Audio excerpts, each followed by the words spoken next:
Olá, pessoal. Eu sou a Flávia Mussac, sou neuropsicopedagoga clínica e especialista em transtornos do neurodesenvolvimento. E hoje eu venho aqui para sanar algumas dúvidas e falar um pouquinho para vocês das altas habilidades e superdotação. Vocês vão ver eu olhando um pouquinho aqui pro computador, mas é porque eu tenho alguns tópicos para falar para vocês. E para eu não esquecer, né, de falar algum tópico ou alguma coisa, eu deixei aqui aberto, certo? Bom, como que funciona? Muitos pais chegam a mim sempre com a mesma dúvida, né? O meu filho tem TDAH ou ele é superdotado? Porque às vezes a maioria das crianças com TDAH e superdotação, elas tendem a ter as mesmas características. Às vezes a hiperatividade ela tem, ou às vezes a desatenção, mas esse é um ponto a mais que depois a gente vai falar dele. Aí o que eu faço?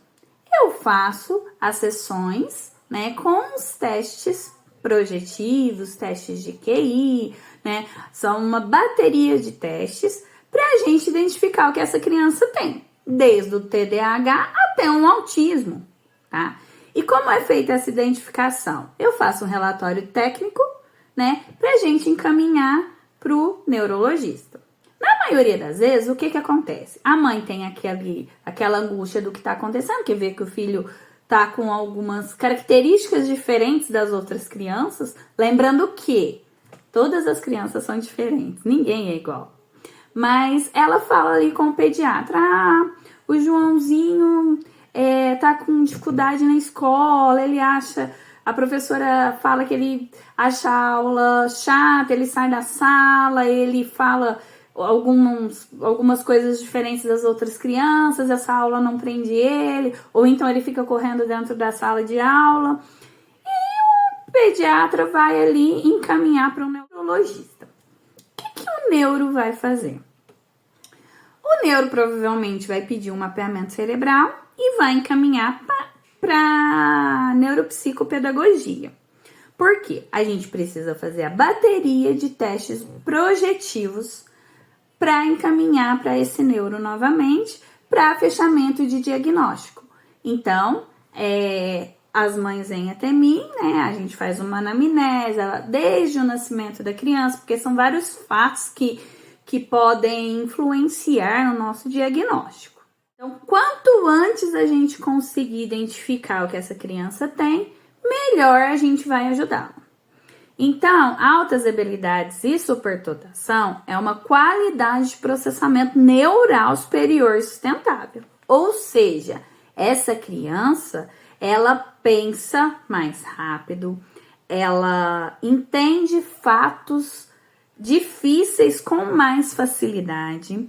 Isso não quer dizer que ela vai ser boa em todos os aspectos da vida dela. Tá? Isso, às vezes, gera até uma ansiedade, né, nesse indivíduo. Porque, às vezes, por ele ter altas habilidades ou superdotação, ele é muito cobrado, né, de ser bom. E ele não tem que ser bom o tempo todo. O cérebro dele vai funcionar daquela forma. Ele vai ter um QI elevado, ele vai ter respostas mais concretas, mas às vezes numa atividade simples e fácil, ele vai errar. Não quer dizer que aquele aluno meu que tem altas habilidades, ele vai ser o melhor da sala, ele não vai. Aquela criança com altas habilidades, ela vai virar um Einstein. Não é assim que funciona. A criança, ela tem, na maioria das vezes, a dificuldade em entender isso. E é importante, quando o diagnóstico é com uma criança, que a gente saiba ali como lidar com essa situação, tá? Então, eu sou professora também, então nós, enquanto professoras, a gente tem que entender que aquela criança com altas habilidades, ela precisa de um a mais, porque senão ela vai ficar entediada. E isso é muito confundido com TDAH, né? E não é porque o meu aluno com altas habilidades tirou uma nota mais baixa que ele não tem altas habilidades. Você precisa entender o contexto do que acontece no neurodesenvolvimento dessa criança. Bom, então, várias crianças que são diagnosticadas com altas habilidades, ela tem uma desatenção, porque é um sintoma de tédio cognitivo, aquilo ali é chato, aquilo ali não tá legal, né? Eu já sei aquilo ali. Por que eu vou prestar atenção naquilo ali se eu já sei? Então, é importante que tenhamos essa visão de que ele vai entrar num tédio se aquilo não fazer o pensamento dele funcionar. A criança com altas habilidades de superdotação vai necessitar, às vezes, de um professor com um olhar mais amplo, né? Que é o que a gente pede sempre, né? Nos acompanhamentos que a gente faz. Que o professor tenha um olhar diferenciado para essa criança, assim como ele tem um olhar diferenciado para uma criança autista, para uma criança com TDAH. A superdotação, ela não é uma deficiência, ela é uma eficiência. Então, a gente não pode deixar para trás esse aluno, porque ele vai sofrer do mesmo jeito, da mesma forma, né, de que se você tivesse deixado ele para trás se ele fosse um TDAH, ou um disléxico, né, ou uma criança com problema de descalculia. Então, o olhar educador, professor, tem que ser o mesmo, tá? Bom, então, Flávia, depois disso que eu falei pra vocês, que é até um pouco assim de um desabafo, porque às vezes algumas mães vêm pra mim falando que às vezes a professora não aceita, a instituição não aceita aquele diagnóstico. Gente, é um diagnóstico, tá laudado. O neuro assinou embaixo. Então, a escola precisa se adequar àquilo. A gente está numa era que é muito fácil se adequar ao que a criança necessita. Temos ferramentas para isso, tá? Então, Flávia, como que você faz para identificar as altas habilidades? Bom, vamos lá. Bom, a gente usa 3 passos, que é habilidade acima da média, criatividade e motivação e envolvimento com a tarefa. Ah, mas se só tiver isso, já é superdotado? Não. Tem outros testes que a gente precisa fazer. Então, como que a gente vai identificar que a criança é superdotada? A gente primeiro faz ali o teste de Renzulli, que já me traz ali um potencial, mas ainda não é um diagnóstico técnico, né? Então, o que a gente vai fazer? Então, como a gente vai fazer esse diagnóstico dessa criança com altas habilidades, né? Um histórico de desenvolvimento, que eu faço uma análise detalhada do marco do desenvolvimento da criança, o relato dos pais, avós, professores, tios, né? Aquele seio familiar que a criança está, a análise do desenvolvimento no ambiente escolar, né? Que a gente pede um relatório para a instituição, e a avaliação cognitiva, né? Que a gente detecta nela a habilidade acima da média dessa criança. Então, a gente faz o teste de QI, o VISC-5, que é a escala de inteligência para crianças, né? Que ela vai testar aí o raciocínio abstrato, a memória de trabalho e a velocidade do processamento neurológico dessa criança. Então, assim, ó, geralmente a gente faz o teste de QI 3 vezes, né? Pra gente ter um resultado concreto, né? Então, crianças acima de 96%, né, que é uma continha que a gente faz ali na testagem de QI, são consideradas superdotadas, porque ela tem uma velocidade de processamento neural muito alta, né? E eu, Flávia, costumo usar também teste específico, né? Que é de matemática, português, contexto espacial, eu aplico as provas projetivas também, tá?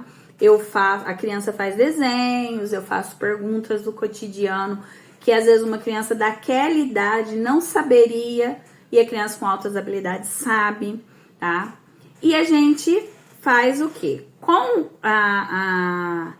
esse todo, né, na avaliação da criatividade do comprometimento e a escala de Renzulli, a gente faz, após isso tudo, que são vários testes que vocês já viram, então é uma coisa bem séria, a gente faz o diagnóstico diferencial, que é a exclusão de alguns problemas cognitivos ou psiquiátricos, que a gente faz os testes para TDAH, teste para autismo, de alto funcionamento, que tem que ter essa exclusão de causa, né? Porque as altas habilidades, às vezes, ela pode vir com uma outra coisa junto.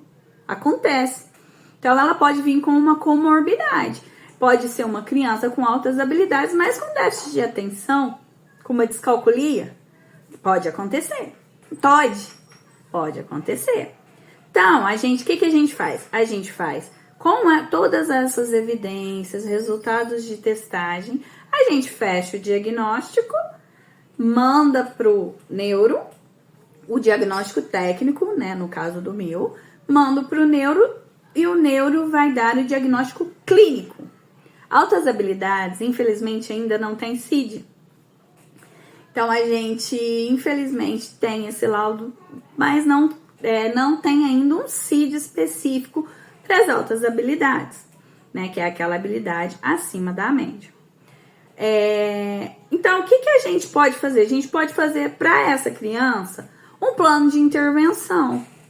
Mas a maioria das instituições se negam, às vezes, a fazer isso. A mãe tem que brigar muito por esse direito.